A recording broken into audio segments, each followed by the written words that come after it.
Begin afresh every morning. Devotional thoughts for women.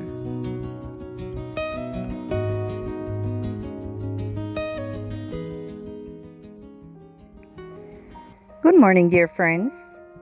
Today, May 2nd, 2023, our devotional is entitled The Dedication of Solomon's Temple. The scripture reading is taken from 1 Kings chapter 8, verse 40. That they may fear you all the days that they may live in the land which you gave to our fathers. The glorious temple was completed in the 8th month, which corresponds to October through to November, but the dedication was celebrated in the 7th month, which falls in September through to October. That is 11 months later. Why? So that it would coincide with several festivities that were celebrated during that month.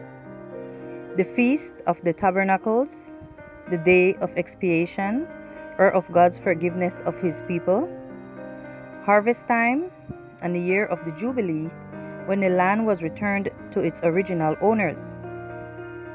Thus all the Israelites could participate without any problems. The number of sacrifices was astounding: 20,000 bulls and 120,000 sheep. A portion of each animal sacrificed was dedicated to God, and the rest was for the priests and for the people. If we receive abundantly, we must also give abundantly. There was enough to provide for all the people during the 2 weeks that the celebration lasted. When the Ark of the Covenant was brought in, the building was filled with a cloud, a visible symbol of God's presence. The people called that cloud Shekinah.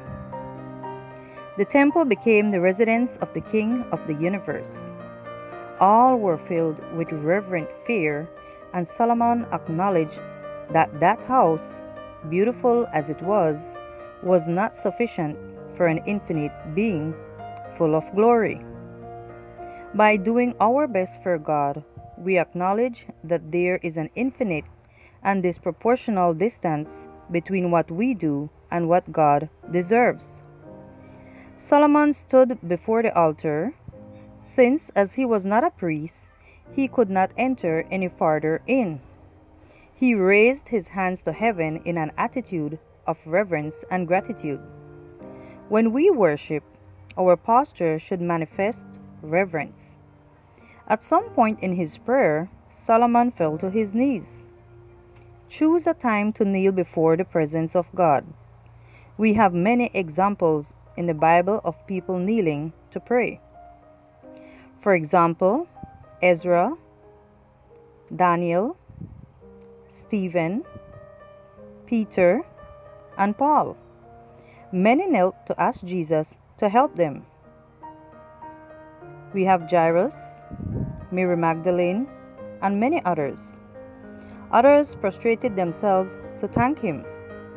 The woman with the bloody discharge, and one of the 10 lepers, and even Jesus knelt to pray. Why do we make excuses not to do so ourselves? Oh, come, let us worship and bow down. Let us kneel before the Lord our Maker. Psalm chapter 95, verse 6.